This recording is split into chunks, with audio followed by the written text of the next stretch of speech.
This is the actual newspaper. So if it's fake news, take it up with the reporters. The reporter. Okay? This is actual newspaper. You can go down and buy one. I know it's unheard of anymore. They carry like 5 of them in the store. This is from a couple days ago. Okay? Look at this shit. Masonville connects community to blessings. Well, first of all, I thought we weren't even allowed to talk about God or any of that anymore. That's one of the reasons I was turned in by the library. Because when I had my phone shut off, when Delaware, the community, whatever the fuck their stupid thing's called, they interrupted my Spectrum service because I was a terrorist. And I had to start using a cell phone because I prefer a computer and a regular landline. I made arrangements at the library. I made an appointment. They had it advertised that they would do, they had a grant to teach using the phone. And I went in, I had an appointment, and they tell me, oh no, she's not available, this or that. I don't even remember what fucking excuses they told me. Meanwhile, I see her right in the back with some guy. He had to have been about 90, trying to learn how to use his phone. And she's ignoring him on her own phone.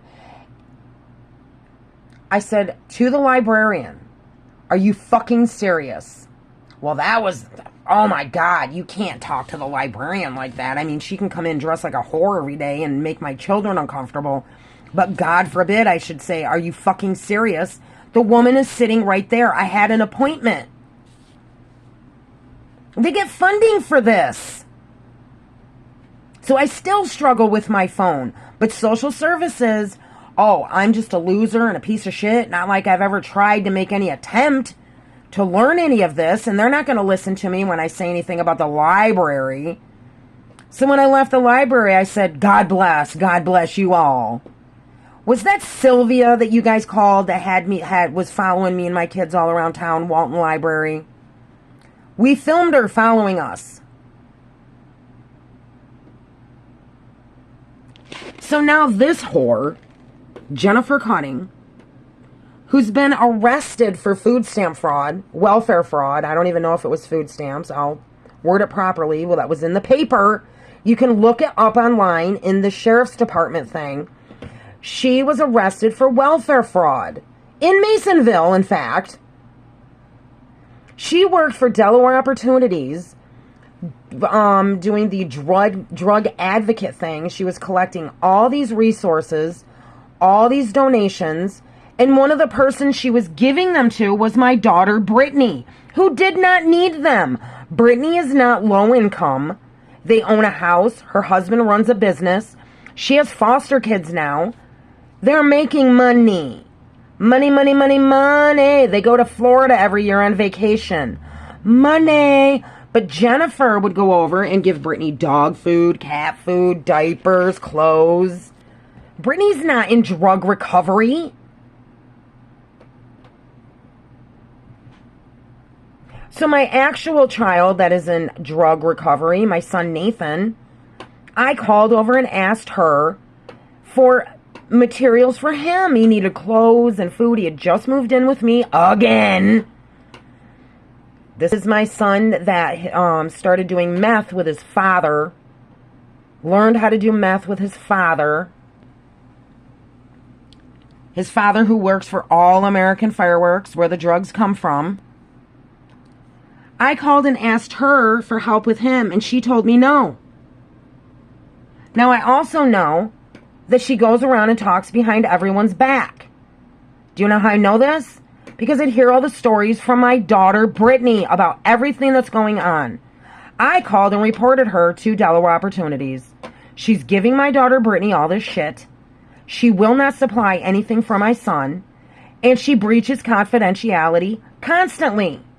Demetria, the person that I talked to, said to me, well, she's not actually employed by Delaware Opportunities. She's just over here in the building.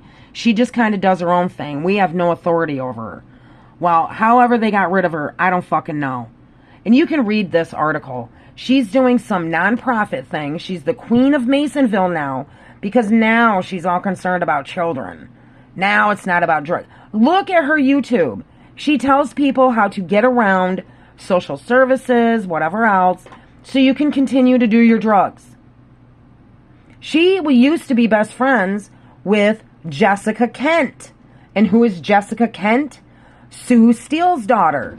She's the YouTuber that tells everyone how to get around everything in prison. She's the druggie that tells you how to do everything you can to break the rules while you're in prison. These are these people. These are the people that get ahead in Delaware County. Not me. Not me. Not all the things that I've been speaking of about what's wrong with this county. And then my caseworker, Diane, runs back and tattles to the overlords. And then a couple weeks later, there's an article in the newspaper to negate what I say. She gets help. She gets support from the county, from the community. Not me. Not my kids. Now her goddamn boyfriend, husband, Jared, whatever the fuck he is, their little brat daughter and her friend kept harassing my kids, my sons, talking sexual shit to them and everything else. And you know what I told my kids? Stop talking to them. Their parents are dirtbags. Leave them alone. We don't want to hang out with people like that. But of course, boys being boys, they kept talking to him. So Jared comes over to my house and tells me, your sons are this and that, and they're doing whatever to my wife's daughter and their friend. I'm coming over to take their phones for a week, he tells me. Like he has authority over me in my house. And I said, you know what? Good. Take them. Take them. And after he left, you know what I said to my kids? Now quit talking to those two little scumbagging girls. They're just going to get you in trouble. They act just like her. Why does she get community support and I don't? You people are all scumbags. You people are all into drugs. You people are all disgusting. I cannot wait until Albany sends everyone down to start doing home visits on all of you. Look it up. This is happening in other states. You're fucking busted, New York. Delaware County.